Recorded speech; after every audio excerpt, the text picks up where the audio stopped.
Basement of La Penta. This is WICR. Hello, Iona College. Welcome back to the final Sports Vault segment of the day. Jersey Joe and Big Shot Rob here, and we did college football, MLB, NBA. It's time to finish it off with another week of the NFL. Week 7. I feel like Week 7 we kind of get a good feel for every team. I mean, this league is getting just more and more difficult to predict week to week, but I feel like after Week 7 we kind of get a good feel for every single team now. We kind of know who's for real and who's for not. So Rob, let's start off with who are we buying and selling. I've got 3 teams that I'm totally selling. First, the Chicago Bears. Man, at the beginning of the season, everybody was just enamored with the NFC North. I mean, we all love the Lions, the Packers, and the Bears. The Bears are just done. I'm sold, gone for them. 3-4 overall, 0-3 at home. Jay Cutler has just been atrocious. I mean, he has just been you need accountability, and at the end of the day, this falls on Jay Cutler's shoulders. Just the amount, just his disregard for watching the ball and for turning the ball over. It's just been such a crux for this team. A lot of the blame goes on Jay Cutler for this, and somebody needs to be accountable. I put it on Jay Cutler. Yeah, most definitely, Joe. He's another one I have. His team is I'm selling. I don't understand, Joe. In his career in the NFL, this guy has been attacked all the time, throws so many interceptions, sacked all the time, does nothing to improve his team. This Bears team should be going far this year, Joe. And you know what? I'm actually proud that Brandon Marshall called him out yesterday because it's about time somebody said something to him. It absolutely is. I mean, when they gave him the contract, you paid for what you get. The Bears paid for a quarterback who throws a lot of interceptions, and that's always what Jay Cutler's been, and it's what he continues to do. The second team I'm selling is the Atlanta Falcons. Now, again, the Falcons just crush my heart every year. Last year, I love the Falcons. Horrendous. This year, looks like much more of the same. 2-5. 0-4 on the road. The Falcons, look, Matt Ryan, I have no complaints with. I mean, he could be playing better in some spots, but that offensive line really is just not very good. A lot of injuries. I think at the end of the day, Mike Smith, you got to get rid of him because defensively this team's a mess. The offensive line is a mess. I mean, I love what he did. He took them over in a tough spot with the Michael Vick situation looming over them, brought them to the playoffs with Matt Ryan a couple times. But I think at the end of the day, the Falcons really have to go in a different direction because you look at this Falcons team and it's not getting better. When you're not getting better right now, with the talent and having a quarterback here, it's very disappointing for the Atlanta Falcons for me. Oh, it most definitely is, Joe. And to think 2 years ago they were in the NFC Championship. I know. It really is amazing.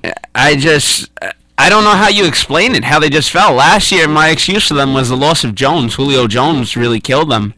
And this year, I just don't have an explanation to give for this, how they just keep struggling. Yeah, look, aside from the offensive line and a questionable defense, I don't have many excuses for them. Let's go to the next team I'm selling, though. I'm on the cusp. I wouldn't say I'm selling, but I'd say I'm on the cusp of selling the Cincinnati Bengals. I think we know who Andy Dalton is now. I thought this season for me was it for Andy Dalton. It was going to tell me what I needed to know about him, and I'm selling Andy Dalton. I really am. Andy Dalton has just shown he can't get it done against the big teams. You saw it against the New England Patriots this year. You see it against Carolina, and now you see it. I mean, look, he was losing. He didn't have a lot of weapons with him, which didn't help. But I mean, he couldn't even put up any points against the Colts. The Colts defense isn't that great, folks. It really isn't. I mean, I think for now we're seeing what Andy Dalton is, and he's a guy who's just never going to be able to get the job done consistently against the better teams in the league. And now the Bengals made him their guy, so you know what? I'm selling the Bengals. Yeah, I'm not sold on him either, Joe, the Bengals. How do you throw for 126 yards versus the Colts defense? The Colts defense is not a big standout. And yes, you know what? You could give it the excuse, A.J. Green was out for him. But Andy Dalton, I haven't been sold on him. I wasn't sold on him this summer when they offered him that huge contract. He can't finish come playoff time. And I'm still not sold with this Bengals team whatsoever. I agree. Now, let's go to a more positive note. Teams we're buying. Let's go to the Dallas Cowboys, of course. I mean, the Cowboys just have really just been the team getting so much attention. 6-1 this year. Unbelievable. Beat the New York Giants this weekend. And the thing for the Cowboys is I'm sold. I'm buying them, but I'm not all in until they play the Philadelphia Eagles. I think right now you see everything is working so well. The running game, DeMarco Murray has been incredible. He's leading the league in rushing. Offensively, Tony Romo's been doing a really good job not turning the ball over. And defensively, it's night and day. I mean, you look at how bad that defense was last year in the turnaround to this year. It really is quite remarkable how much better they are this year. So you look at them, both very different, but the Cowboys, I'm in. Oh, Joe, I'm not in with the Dallas Cowboys. Not in? Yeah. I think, yes, they might make the playoffs. Well, you never know with the Cowboys. I mean, you look, at the end of the day, you can still never trust them based on what they've done in the past. Yeah. Plus, Joe, Tony Romo's been perfect so far this season. The mistake has not come yet. The mistakes are coming? The mistakes are on their way. There you go. We haven't seen one of those Romo 4 interception games yet. But when that happens, we know what's going to go down in Dallas. Well, based on the way things are going, like I said, I'm not 100% all in until they play the Eagles. Eagles seems like a pretty good time for those interceptions to start coming. The next team I'm buying is the Arizona Cardinals, 5-1. The Cardinals might be the best team in the NFC West. I mean, let's look at the NFC West standings right now. You have Arizona at 5-1, San Francisco at 4-3, getting blown out on the road to the Broncos yesterday. Now you have Seattle at 3-3 and the Rams at 2-4. The Cardinals are for real. They've been for real for 2 years now. I think Bruce Arians is such an underrated coach. It's not even funny. I mean, you look at what he's done with this offense with Carson Palmer. Carson Palmer threw his first interception of the year yesterday.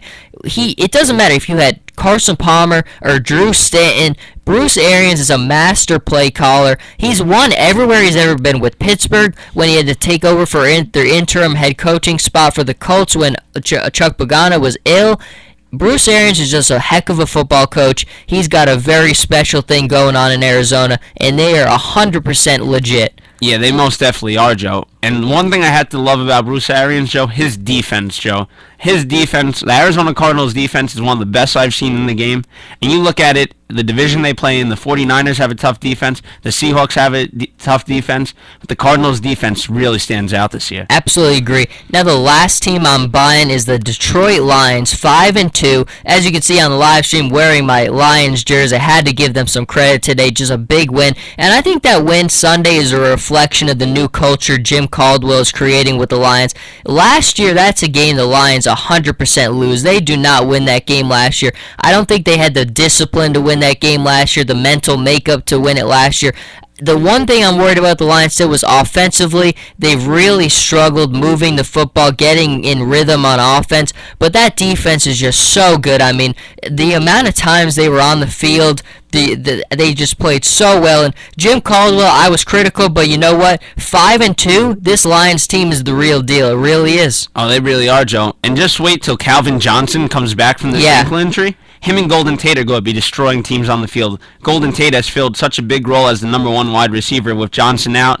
In this Lions team, you better watch out. And you are all in on Golden Tate. I wasn't. You were 100% right on him. I mean, he's been such a big playmaker for that offense, and they've needed him because that offense has struggled. He's been money for them. And before we end it for the NFL, we got to give a little credit to Peyton Manning. I mean, for me, we say it on the show all the time. Be a fan of greatness. Greatness in general, I mean, I don't care if you're a front runner. Be a front runner. Be a fan of greatness in general. When you see greatness, just be in awe of it and just watch it. Peyton Manning is greatness. His work ethic, his personality, the talent level on the field, it's all very easy to see, and it's been a joy to watch. You look at his career, 510 career touchdowns, 66,812 yards, a 65.5 completion percentage. With the exception of the 2011 season where he was hurt, he's started all 16 games every season since 1998.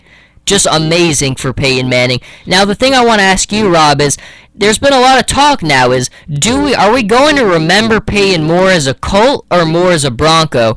Because you look at him with the Colts, Of course, he won a Super Bowl there, but then you go to the Broncos. When have the bad spots been with the Broncos? I don't see any bad spots. I've loved him as a Bronco. First of all, you look back, Joe, 3 years ago, people saying, "Oh, Peyton Manning's not coming back. This surgery might not let him come back." And just the way he's come back and fought off that criticism, and just the career he's put up now, Joe, his game has totally changed. In his older age, he's become so much wiser, and I'm just so impressed at how, at his old age, how he is putting up these games, what the number of touchdowns he's throwing a game, just the yardage he's averaging. Peyton Manning is one of the best quarterbacks I've ever seen, and I'm just very amazed. I like him better as a Bronco than a Colt.